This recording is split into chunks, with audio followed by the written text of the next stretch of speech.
In July 2023, I spent 2 weeks on the Greek island of Crete. Here is me in my sun hat to prove it. If you have ever been to Europe in summer and stayed at a fairly nice hotel, you will know that they love hosting music nights for their guests. So a few mornings into our stay, this flyer was left on our balcony. Disco night at the Ilunda Ilion Hotel. I couldn't help but giggle. I snapped this picture and I sent it straight to my mum. She became famous in our family for overusing clip art, and this was exactly the type of flyer that she would have made back in the early 2000s. Why do I tell you all this? Well, after spending the first half of 2023 panicking about AI and beating myself up that I hadn't taken it that seriously until ChatGPT was here, this flyer encapsulated the rising feeling in me that although AI is changing some of our work styles and industries, change is actually very slow. So in this video, I'll explain why even though we shouldn't ignore AI and tech, I'm not sure schools 10 years from now will look much different. A hint, it has something to do with clip art and human beings, well, being human. Schools in 2034. How much will really change? Part 1. If I had $1 for every time I heard someone in education talk about the rapid change and transformation that we're all part of, I'd be a millionaire. So you wouldn't be watching this video, I'd be doing what this lady's doing instead. I myself have actually built a brand off the idea that education is changing and teachers' roles are evolving because of it. So I get it. I think AI is as big of a tech leap as the internet was. I'm not predicting a slowdown of pressures to change, but just like the internet, the gains we can make using AI will take time to really impact most people's lives. For example, even in Australia in 2022, it was reported that 49% of kids lack access to tech for school. Can you believe that?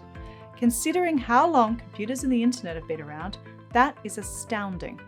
And we are being told that global education expenditure is on the rise.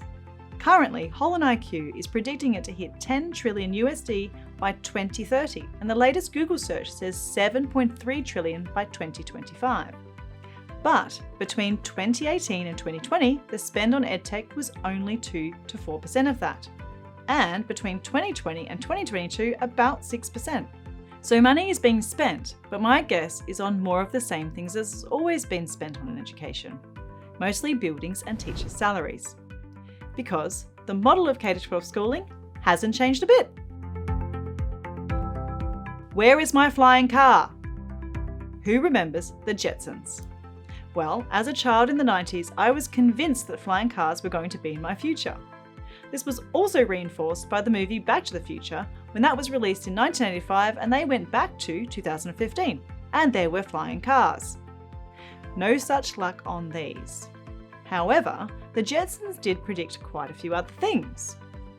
Working from home, online classes, telemedicine, and video calls. But what did schools look like in the Jetsons? Well, the same as now.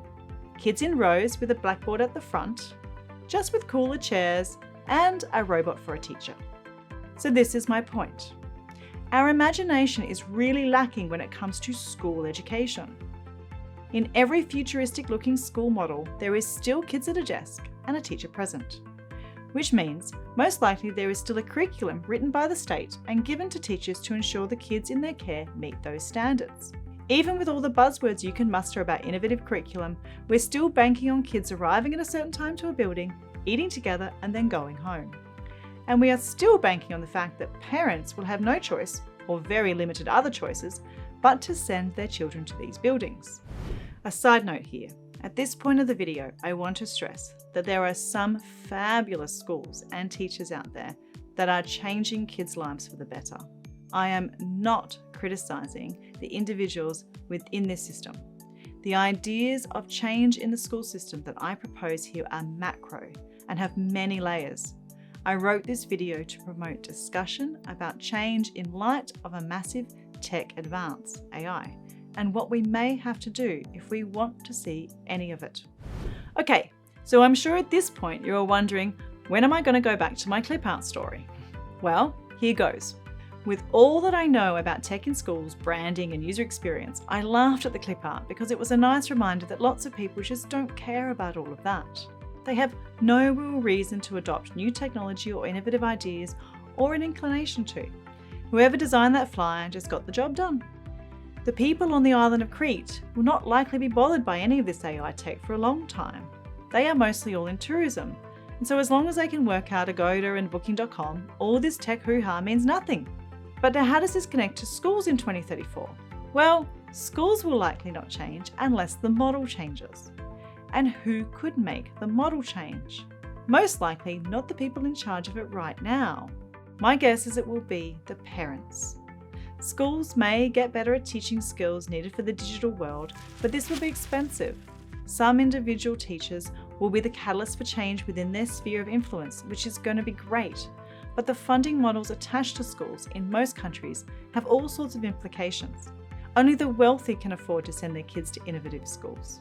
In some cases, only the wealthy can go to school, period.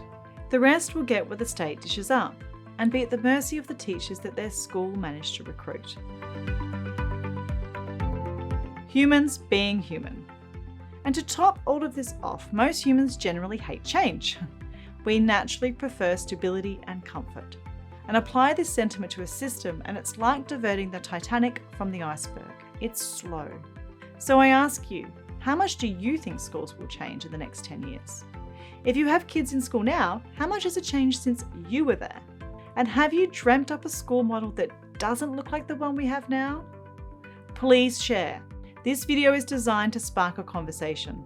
It was a very tough script to write, to be honest. I've called it part 1 as there's so much more to unpack here. So if you enjoyed this part, please like and subscribe. And for more thought-provoking ideas from me on AI, check out this video where I propose that plagiarism should be a worry of the past. Until next time, stay awesome.